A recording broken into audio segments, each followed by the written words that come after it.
Your expectations for this football team?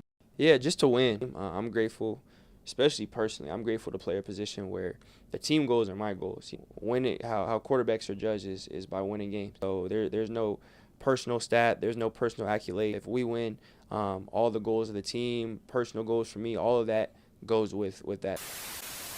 Disarray and dysfunction were the best two ways to classify the Carolina Panthers at the beginning of the 2024 season, but at the end, rejuvenated and optimism were the words to describe them after Bryce Young was reincentered at starting quarterback and played some better football. And in this video, we're going to be answering the question of how improved the Carolina Panthers will be for this 2025 NFL season. It starts right there at the quarterback position with a Bryce Young, who was picked #1 overall in the 2023 NFL draft, won the Heisman in 2021 at Alabama, was a clear #1 prospect going into that 2023 draft, and after his rookie year, all anyone talked about was the success of one of his childhood teammates at the quarterback position in CJ Stroud for the Houston Texans, who had at the time the best rookie season of all time. The Panthers looked like an absolute cluster. They had Frank Wright and fired him in Bryce Young's rookie season after only coaching 11 games that season, and the Panthers were 1-10 leading up to that point. It just looked awful, and there was no clear-cut direction for the Panthers. And then after the 2023 season, they ended up hiring Dave Canales, before then the Buccaneers offensive coordinator, who led the Buccaneers to the divisional round with that offense with Baker Mayfield and helped rejuvenate Baker Mayfield. And it was clear that he was on business and wanted this team to perform to its absolute best. And at first, Bryce Young struggled to the start of the 2024 season. He was benched in week 3 of the 2024 season, and in leading up to that week where he was benched, he had some awful stats. And like I want to mention though throughout this video, it was not all on him. Like I said, the Panthers were absolutely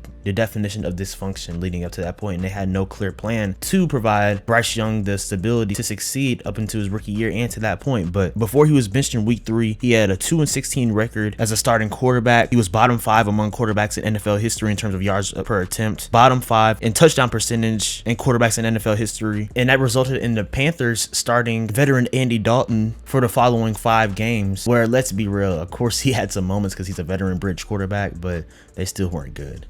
But fortunately though, like I said, rejuvenated, that was the way to describe Bryce Young after he was reinserted as a starting quarterback in week 8. And that's when things really took off for him from an individual standpoint, and even from a team perspective. The Panthers were able to improve and be more competitive and really be more respectful. After Bryce Young was put back as a starting quarterback for the Panthers, it seemed like he was just really locked in and wanted to prove himself right in terms of being not only the #1 pick, but being the answer to the long-term franchise quarterback that the Carolina Panthers need and search for in that 2023 draft. And throughout his stats in its totality throughout the 2024 season, it really improved and it got better. First and foremost, after being 2-16 in his first 18 starts at the end of the 2024 season, last year he had a record of 4-6, which is of course below 500, but considering the Panthers and where they've been, that's improvement, especially in how the season started last year. He had a completion percentage of nearly 62%, had over 2,100 passing yards, 15 passing touchdowns, and only 6 interceptions and 20 rushing touchdowns, and having a passer rating of 89 alongside with 223 rushing yards. So that was an impressive thing for him. I think that really just uprooted confidence in him to really prove to himself, okay, I'm on the right track. It seems like Dave Canales, the head coach, started to truly believe in him, because let's be real, Dave Canales, he was hired the year after Bryce Young was drafted, so you can make the argument that he wasn't attached to him, but Bryce really proved himself that he can be utilized as a franchise quarterback going forward. And I think that this Panthers team, which has been viewed as one of the bottom feeders in the past really 5+ years, has actually made some proves to be a respectable and at least a tough team in this 2025 season. First off, let's start in the draft, where I'm adamant about how much I love their pick in terms of picking wide receiver Tedero McMillan out of Arizona at the 8th pick overall. And at the time I was very mad because I'm a Dallas Cowboys fan and I wanted the Cowboys to end up drafting McMillan at number 12, but it worked out because we got George Pickens. But in T-Mac though, which is his nickname, no disrespect to Tracy McGrady, but T-Mac, man, I believe that he has the potential to be a really great X receiver in this league. I know some people comped him to a Mike Evans coming into the draft, players of that nature, even a Michael Thomas too, that used to be with the Saints in his prime. But I think Tedero McMillan, he is an X receiver that can just really be a guy that goes up and gets those 50-50 balls, and I think Bryce Young can put them in the tight windows and the right spaces for him to create and have some great yak ability. Look at his stats the past couple of seasons. If you look at his 2024 season, McMillan in his 12 games had 84 receptions for over 1,300 receiving yards, averaging 15.7 yards per reception, so almost 16 yards per reception, and 8 touchdowns. And then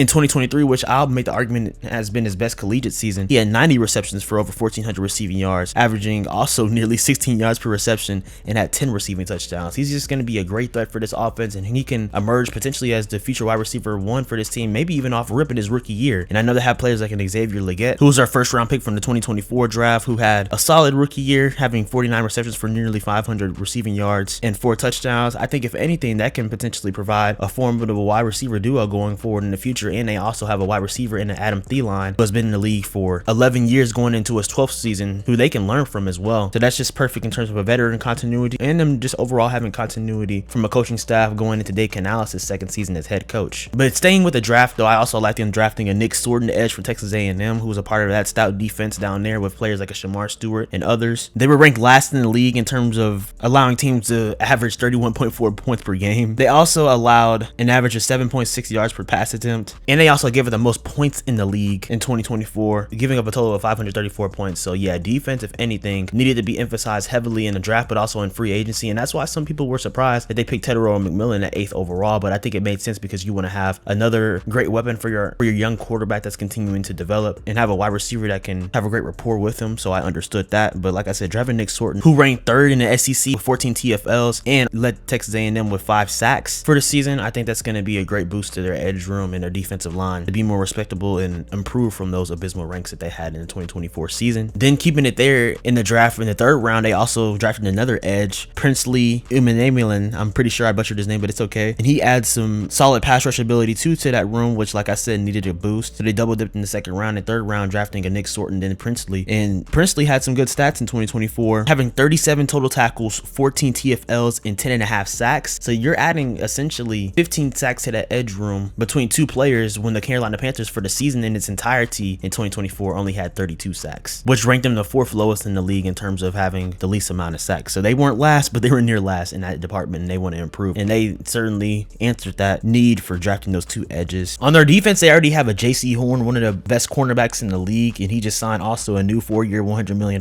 contract extension, making him one of the highest paid defensive backs in the league in 2024. He had 68 total tackles, 2 sacks, and an interception. That was his best season, and he's been one of their at least best defensive players for that team in a defense that hasn't been great. So I think just drafting those type of players overall to the D-line makes it easier for him to make plays potentially against opposing quarterbacks in the secondary for sure. Then they drafted a Trevor Etienne, running back and brother of Travis Etienne from the Jaguars, but drafted him running back out of Georgia in the 4th round, adding to that running back room of a Chuba Hubbard, who had a really great 2024 season, and he signed a 4-year, $37.2 million deal with $15 million in new guaranteed money. He signed that during the season last year. I think Chuba Hubbard, who had a phenomenal season, and with that, focusing on Hubbard before we talk about Etienne even more, he had 250 carries for nearly 1,200 rushing yards, averaging essentially 5 yards per carry and 10 rushing touchdowns. And since entering the league, since the 2021 draft, he's been the definition of consistent. And last year was his best year, but even in 2023, he had 238 carries for 902 rushing yards and 5 touchdowns. So I think Hubbard being in that room and then adding a Trevor Etienne, who was solid at times at Georgia. I know he wasn't necessarily the best back, but this was a deep running back class that I believe had 25 to 26 running backs drafted. Speaks to the depth at that position that was really utilized in terms of a need for teams drafting running backs. He had 122 carries for 609 rushing yards and 9 touchdowns last season, averaging 5 yards per carry. And then in 2023, Etienne had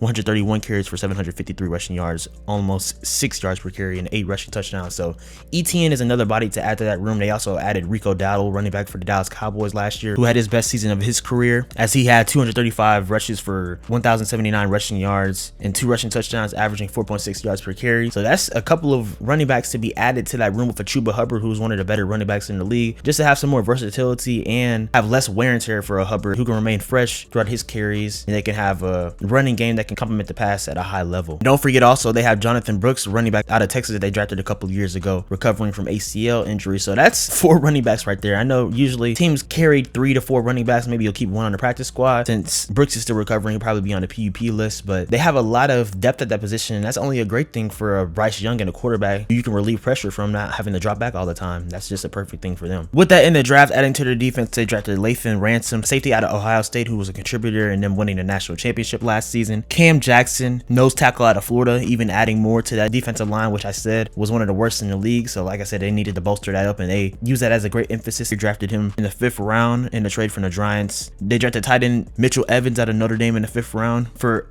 being another big body target for a Bryce Young in the passing game. And then lastly, in the 6th round, they drafted wide receiver Jimmy Horn Jr. out of Colorado, who just adds to that room, and he can also be a special teams type of player who can be utilized there. So I really like the draft that the Carolina Panthers had, and they're looking to be a team that's not only respected but competitive, and a team that opposing teams in the NFL don't want to play against, to reset that culture in Carolina, because it's been pretty bad in recent memory. But with that being said, though, guys, before we further preview the Carolina Panthers 2025 season and talk about how improved they may or may not be, make sure you hit the like button and subscribe and turn on post notifications. Follow me on Instagram, Twitter, and X at SwaggyRust. On TikTok at SwaggyRust2 for shorts, reels, and all types of content like that. This is the 4th and final video in the NFC South, and then next we'll be moving on to the AFC South, where we'll be talking about the Houston Texans. So stay tuned for that for sure. But with all that being said, let's talk about how improved the Carolina Panthers will be in this 2025 NFL season. The Panthers right now have the 2nd longest playoff drought, which is 7 seasons, having not made the playoffs since the 2017 wild card when they had a Cam Newton at the quarterback position. And really before that, they haven't had a pinnacle of success since reaching the Super Bowl 60 when Cam Newton had that MVP season but were dominated by the Broncos. It's been a long time. It's been a decade essentially since they've been viewed as a legit contender and really a perennial Super Bowl contender. In the season since making the playoffs in the 2017-18 season, where they were 11-5 and were the 2nd seed in their division in NFC South. In the 2018-19 season, they were 7-9. In the 2019-20 season, they were 5-11, the worst in the NFC South. In the COVID year in 2020, they were 5-11. In 2021-22, they were 5-12. In 22-23, which led to them drafting Bryce Young first overall, they were 7-10. And then the season before last, in 23-24, they were 2-15. And last year, of course, they were an improved from that year, but not by much, in 5-12. It's been a total load of shite for that franchise for sure, having 7 seasons below 500 and their best win total in that span being 7 games. Yeah, that's absolutely atrocious. But like I said, after last season, with Bryce Young being reinserted into the starting lineup as a starting quarterback and playing some really good football, being clean and efficient, they're on track to be an improved and solid football team, and I can certainly see that in this upcoming 2025 season. Those 20 total touchdowns and only 6 interceptions after being benched and being brought back in the starting lineup really just showed kind of how efficient he was in Alabama in terms of how he played there. If you look at his college stats, especially in the Heisman season in 2021, that season he completed 67% of his passes, throwing for nearly 5,000 passing yards, having over 4,800. He led the NCAA in passing touchdowns with 47 passing touchdowns and only 7 interceptions. That is an absolute insane touchdown to interception ratio. It had a 167 quarterback rating. It really just showed his overall ability to be clean in the pocket and show his true potential, and that played a role. And even in 2022, after that season being drafted in the 2023 draft, #1 overall, after in 2022 his final college season at Alabama. In that year, even though it wasn't as explosive as his 2021 season, he completed nearly 65% of his passes, throwing for over 3,300 passing yards, had 32 passing touchdowns and only 5 interceptions. So still some great numbers in both seasons, having a total of 79 passing touchdowns and only 12 interceptions in 2 seasons. That played a great role in him being the #1 draft pick in 2023. And like I said, after he was reintroduced as a starter last season, I think that put a lot of confidence back in Carolina Panthers fans' minds and him being the answer to the quarterback position for the future, even despite only being 5'10", but 205 pounds now, adding some muscles since he's been in the league, and still only 24 years old, just turned 24 in July, I might add. I think his performance put a lot of confidence in head coach Dave Canales to utilize him even more and tailor a system around with these new playmakers to help Bryce thrive going into his 3rd season. And I think that's perfect for him and the team to have success in the 2025 season, which will be very pivotal for them, make no mistake. The Panthers have the 5th easiest schedule in terms of strength of schedule compared to other teams in the NFL, and that's perfect for them as they're only facing 4 teams that made the playoffs in the 2024 NFL season, with the 1 team in their division, the Tampa Bay Buccaneers, that made it. And